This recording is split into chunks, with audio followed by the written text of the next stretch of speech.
Good morning, good afternoon, everyone, or good afternoon, everyone.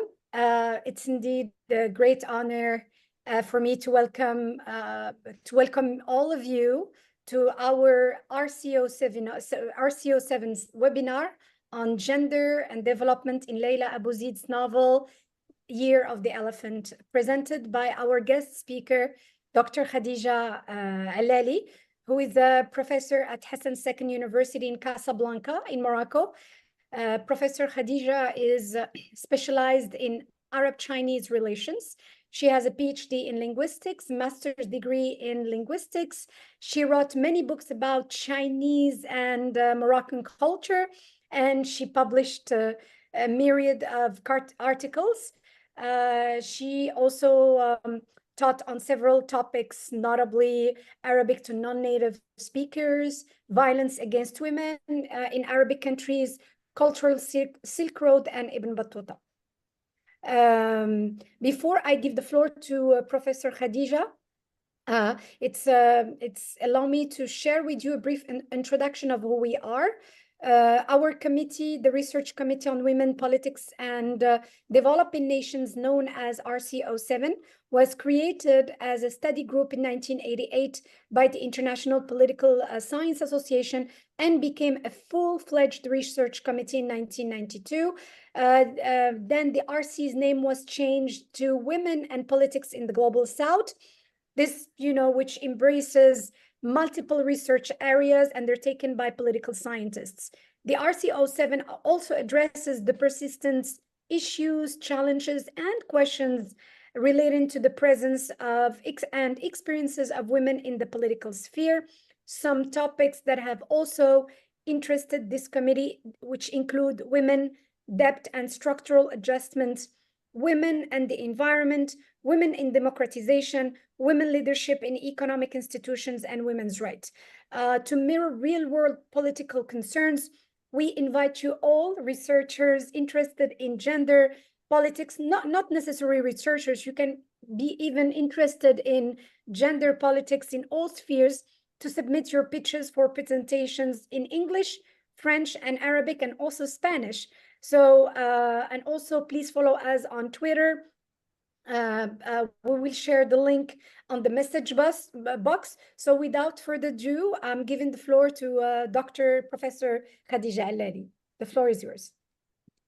Thank you so much, dear Yasmin, for this invitation. I would like also to thank all the colleagues for inviting me to this webinar. My topic is the following: gender and development in Leila Abouzeid's novel, Year of the Elephant. So let me share with you my screen.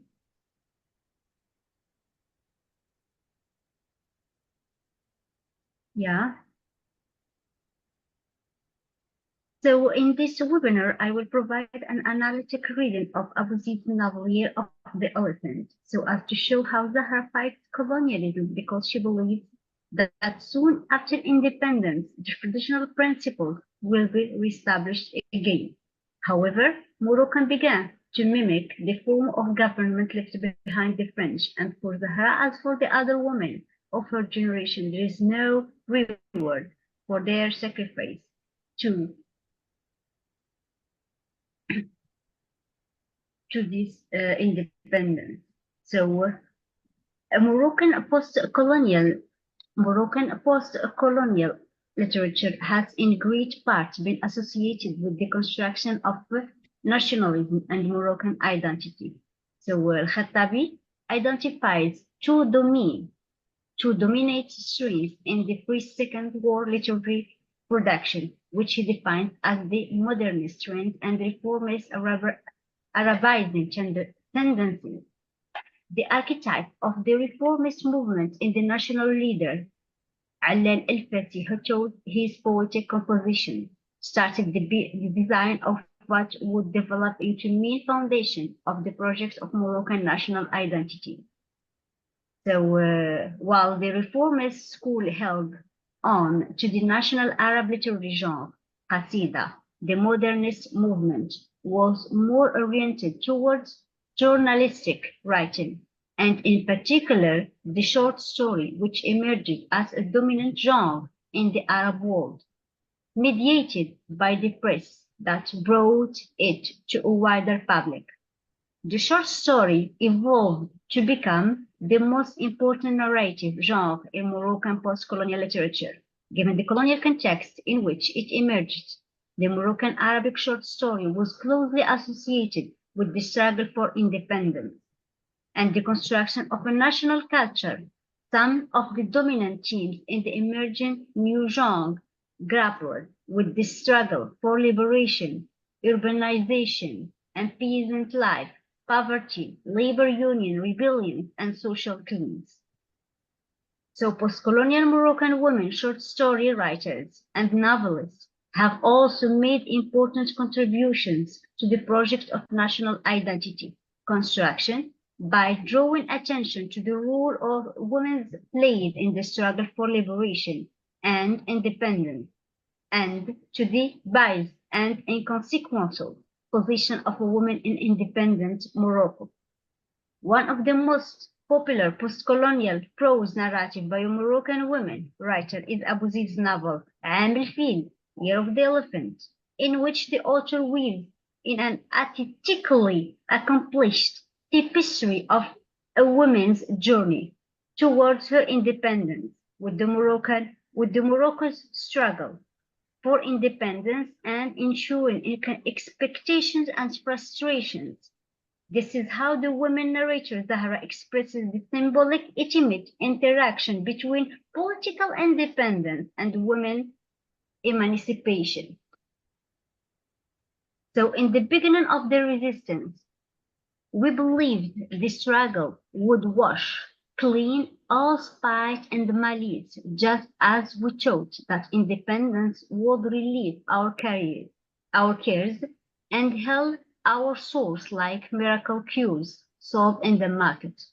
In fact, we loaded independence down with the burden it could not bear, and how we are besieged day and night by the struggle in the world. Thus, the objective of this analytic reading is to highlight the interdisciplinarity in Abouzeid's novel, to show Zahra's feeling of bitterness and injustice when her husband, her source of livelihood, abandons her to marry another woman because she refused to adapt to the Western ways as he demands of her. More precisely, this novel will focus on the difficulties that Zahra faces as an independent female, illiterate and without financial resources. She is determined to earn her own living and resist the patriarchal oppression. The article will introduce the role of women in the resistance movement and the forms of resistance activities they participate in, including the distribution of publications, collection of pens, organization of strikes, etc. So also the struggle, the quest for independence and its outcome, since both men and women fight to get the freedom of Morocco. However, the motives of Zahra's husband and other men in fighting the French colonialism begins to look suspicious. So if we look here, we will find that the resistance movement has many steps in Morocco. So first, in this novel, Leila Abouzeid's novel, the first step that the husband of Zahra is that they traveled to Casablanca, from the countryside to Casablanca, where both spent 10 years that transformed her into a different woman. In these 10 years, Zahra has absolutely changed. So Zahra joins the resistance against French colonial regime in 1952. She participates in the distribution of publications that cautions people about the evils of colonization. She also participates in the collection of funds, organization of strikes, and the struggling of arms to nationalist fighters with her friends Roqia and Safia. Zahra helps organize women women's group to educate other women about the real fight for development. So she did many things like a man in order to have freedom. Second, she tries to educate other women about the development and about how they should fight. So,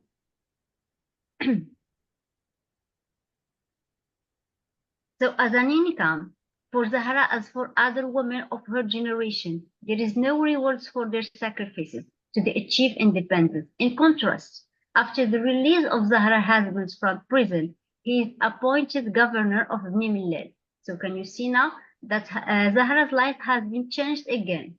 When her husband was prisoner, after that, when he get her in Bni Mellal, after that, when he gets out from the prison, so automatically he divorced her and marries a new wife. This divorce throws her into a life of misery, frustration, and utter loss. In addition, Zahra fights against colonialism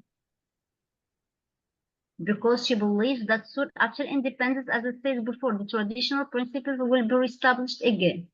But however, instead of doing so, Moroccans began to mimic the form of government left behind by the French. Can you see now how Zahra's life has been changed from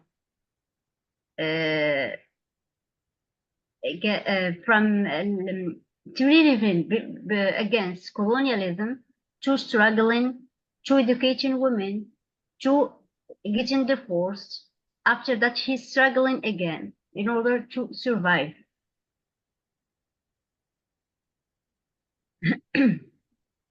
So Zahra realized that she needs to make a great contribution to the fight for freedom, her own freedom. She comes to grasp that her faith and being guided for so far, and that faith will continue to be her enlightening way as she embarks on a new side of life as an independent woman able to survive on her own and capable of rebuilding what her husband destroyed. So patriarchal oppression. Abouzeid uses Zahra as a character for granting equal rights to women. However, society lowers Zahra and elevates her husband. Man wins his social supremacy in the sense that the struggles against and conquest over women, thus women's inferiority, is the product of a social system which has produced and grown that inequalities, inferiorities, and degradations.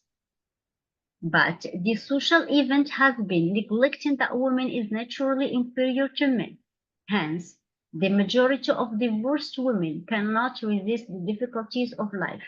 Therefore, Abouzeid uses Zahra as critical of the way men may use the Islamic legal system in their own rewards and sides.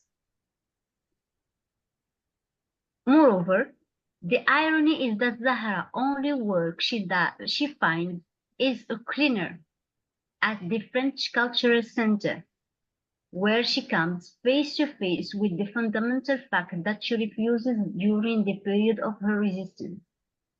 So during the various stages of the novel, Zahra shows us that she neglects the patriarchal order of society and proves that women can resist both male injustice towards her and the difficulties of life as being an independent female in a society that hurts divorced women with its blame.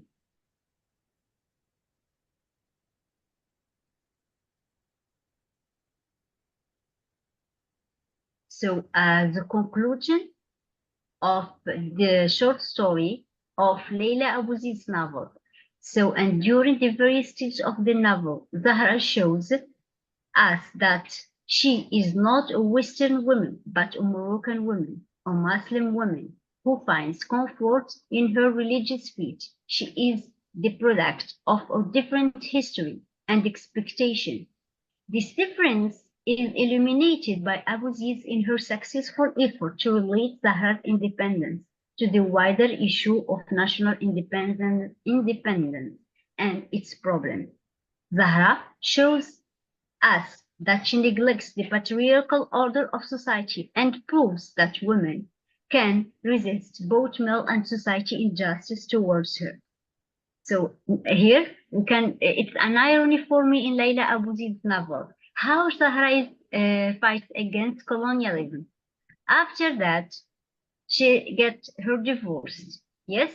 After that, she survives again. She survives again. But the only reference that she found is to work in the French Cultural Center.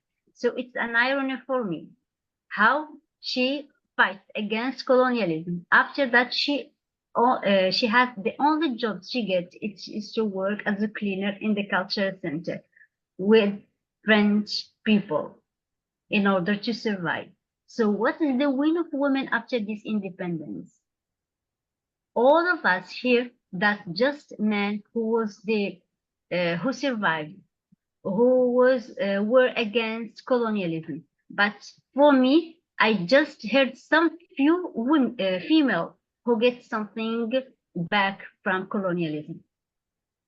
What is the right of women after this independence? Everything has been changed. Men changed, mortality changed, life standards changed. Everything changed after colonialism. Yes or no? But what is the win of women?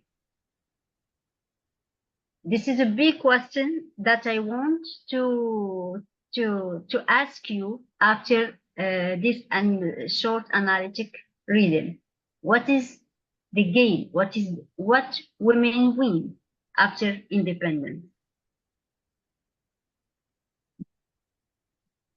Carol, thank you. Thank you. Thank you so much, Professor Abouzeid, for this very comprehensive and original presentation about women's women in the Maghrebi literature, and not only in the Maghrebi, because you could feel that women experience the same thing, not only in the Maghreb, but many parts of the world that were actually conquered by, by those big countries' imperialism. So maybe I would like to open the floor to maybe Dr. Swarna, if she has anything to add before I or I do have a question.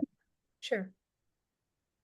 No, I'm actually, a couple of times when you were summarizing the story, you talked about Sarah's Moroccan identity, and then said, but after independence, it went back to a French model. So I mean, this is the classic question, right? For when you study feminism and nationalism, what the relationship between the national identity and the gender identity. And I'm just wondering, what did it mean to Zara to be a Moroccan, and what were the things that represented Frenchness to her? What were the markers of her Moroccan identity, the things that would make her more Moroccan if she became free, if Morocco became free, as opposed to the things that she saw as Frenchness? I'm not sure if I'm expressing my question correctly. So Yasmin, you can help me. Do you get it, Professor Khadija?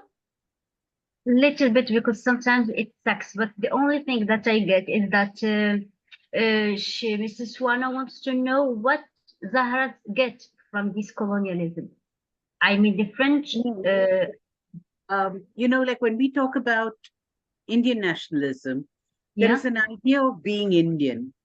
What is it to be Indian? And then that idea has certain features. So, what is being Moroccan and what is being French to Zara?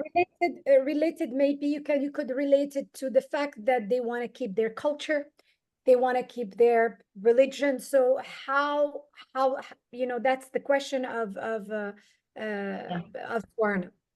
Yes. So what is culture? What is that culture? Yes, what is the main culture of Zahra?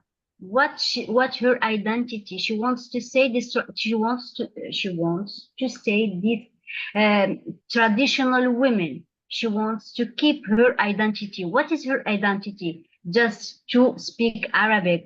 Her husband urges her to speak French as well, but she wants to keep her Arabic identity.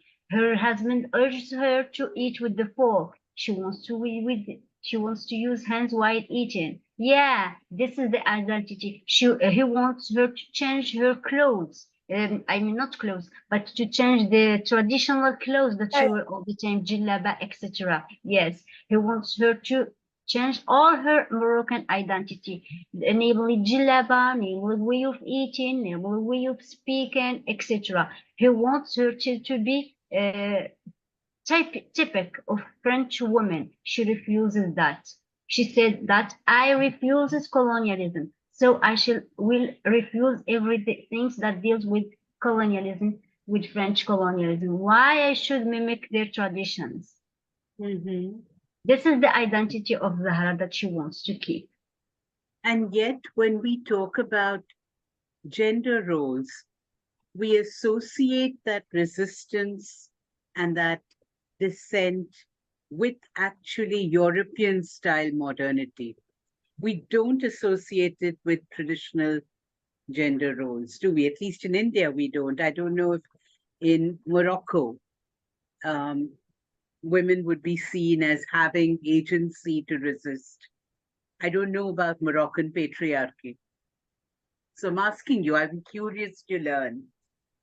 Yeah, for me in the novel, and not just in Leila Abouzeid's novel, but for all the novels that I read about post-colonial novel, I saw that the women, gender, women, female and male, has the same rule in colonialism. I mean, this period to fight against colonialism. But in fact, that as a reward, I see just the male who gets rewarded, female no anymore. Yes or no? We heard about Abdulkarim al-Khattabi. We heard about many many people, many male that were against colonialism. But for female, for women, I don't hear. I don't hear anything at all. Just few names. Why? Okay. So why we neglect all the time the role of women? It was a crucial role. They used to hide in their house. They used to hide in their houses all the people that were against colonialism. Yes, she helped them with food. Yes, they helped women to educate women. They have many rules, but why society neglects all that? It's an open question. Why? Why we neglect the role of women? Not just in Morocco, everywhere. Yes, not just in Morocco. Yeah. Even in, I will open a brackets and they will say about Chinese novels, post-colonial novels. Yes, they get just the men. If we want to speak about women, the women that were in this period, they were hidden. They were hidden behind men. You understand what I mean? Even they changed their way of life. They changed their name to male names. Yes, we have Mulan. Mulan, it's famous. She is a woman. She changed her name in order not to be distracted with society. So I have a question, Professor Khadija. Yes. I mean, the book was used or analyzed by many scholars, not only in Morocco or in the Maghreb, but also the United States. Yes. I did my research. I found even scholars from California University and New York, and they analyzed the novel, which is very fascinating. My question is, why do you think the West is so interested in this novel? In what sense? How come that the West is so interested in this story? And what is the thing behind it? and also the fact that the woman who is the protagonist, who actually tried to defy her husband, to actually kind of protect her identity. What do you think of this identity? Do you think that this identity can help the generations, can be an educational tool to a generation? The fact that women, you know, cannot sit with men or cannot socialize, do you think it's a good thing for us as people who would like to advance in our lives? Yes, sure. First of all, Leila Abouzeid's novel Year of the Elephant has been translated into many languages, not just analyzing, but it has been translated into many languages. And now I'm trying to translate it into Chinese. And I want to compare it with Mulan history also. Okay. Okay. So it's the same as Mulan's story. Interest. All I want is that why is this interest? The main theme that Leila Abouzeid highlights inside this novel, it's the role of women. You know that the protagonist Zahra fights many things. When you read the novel, Mrs. Hasnawi, you will feel what I feel. You will have a revolution inside you. Why women? It's not fair. Why women get these results at the end of this novel? Why she was against colonialism. After that, she returns to work with them. It touched us. It touched us why men neglect her in the middle of her life, in that age. She did all what she can in order to help him. After that, he left her. The main themes that Year of the Elephant, the main themes that are inside the Year of the Elephant are the most important things that highlights, that the Western analyzer highlights it. The role of women, gender, colonialism, women's rights, freedom, French identity, Moroccan identity, many themes. Why is it called the Year of the Elephant? Yasmin, that was the question I wanted to ask. Yes, Year of the Elephant. What do you know about the story, Islamic story, the Islamic story of a Year of the Elephant? Teach us.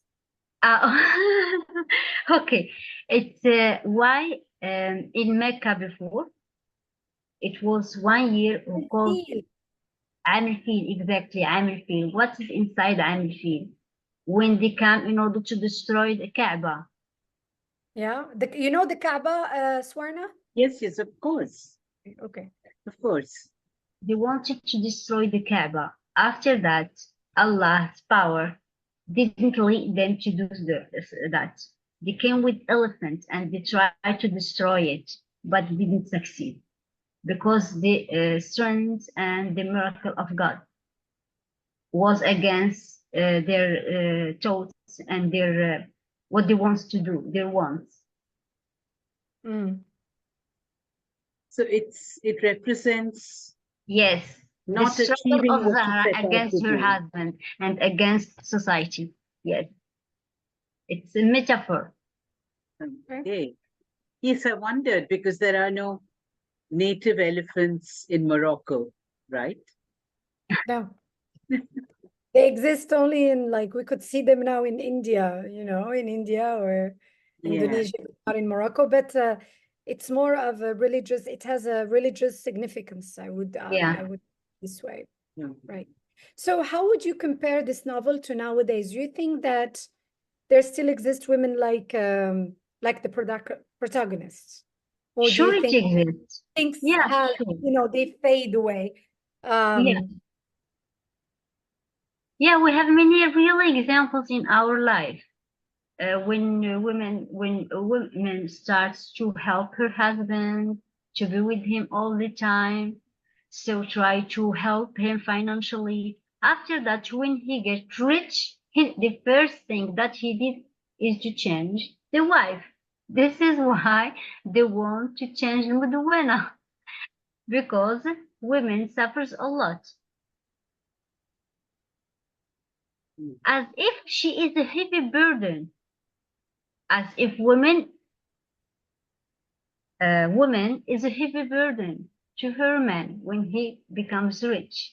The only thing that he did or he wants to do is to change his wife because she cannot equal it to her standard life. You understand the meaning? So it's a little bit tricky.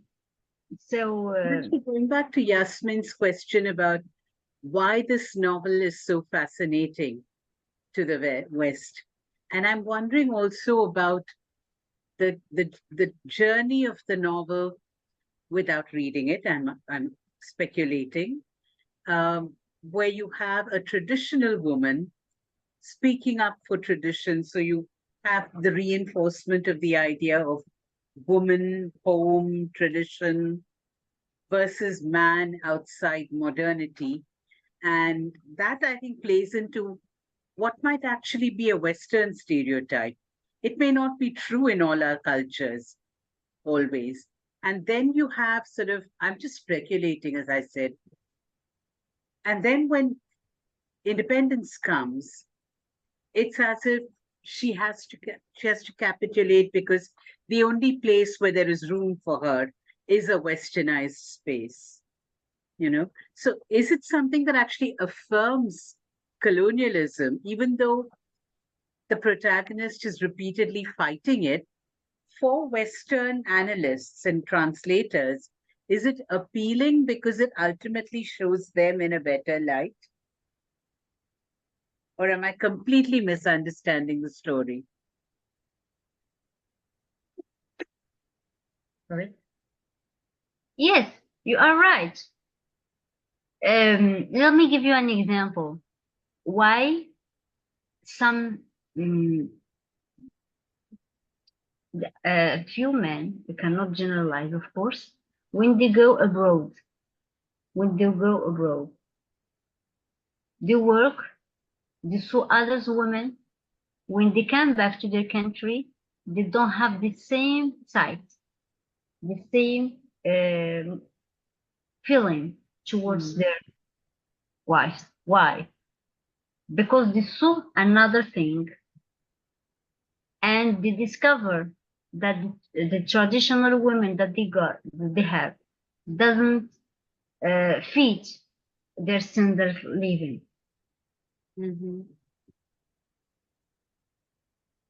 My question, why women should all the time change in order to make her husband happy? Why all the time women should be as to be updated to women wants? Here we're talking about only some parts of the world, because in the West it's rare that you find this. I believe that first of all it comes from the education that girls get. It comes from their parents, their grandparents, etc. It's lineage. Heritage. Yes, heritage it is education. Patriarchy defines the heritage. Yes, absolutely, yes, patriarchy, yes. But I think that because the West now is so present that you could not feel it anymore. Like, because of social media, women start to get their voices heard, etc. So I think these actually play an important role in women emancipation, if you want me to put it this way. But my question is now about how colonialism, what are the side effects or the negative effects that colonialism has actually left as scars in countries like Morocco or anywhere else in North Africa? That's my questions to you. What are the scars that colonialism left? It left many things. First of all, way of thinking, because colonialism is not just to colonialize the country. The There were things to colonize identity, to colonize way of thinking. And the way of thinking has been changed. Why we should use French in our language all the time? That's true. Why our food habits has been changed? Why we emit clothes, we emit a French country. Yeah. Why we change our way of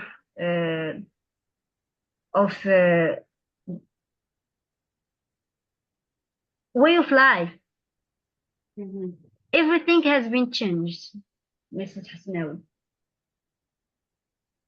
Do you think that we are if you ask your grandfather,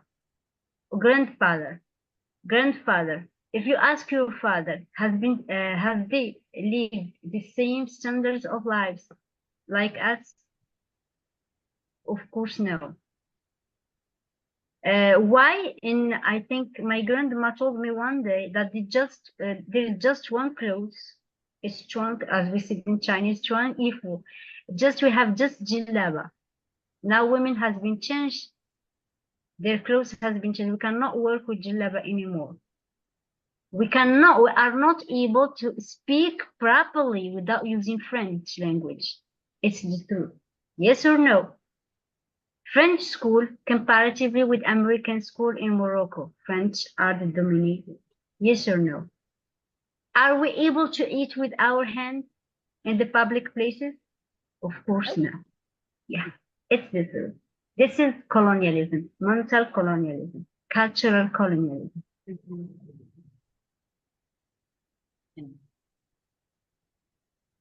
Now I'm very curious to visit Morocco and see this and compare. You will, Swarna, you will. As long as I'm with you in Shall. IC, you will end up visiting it.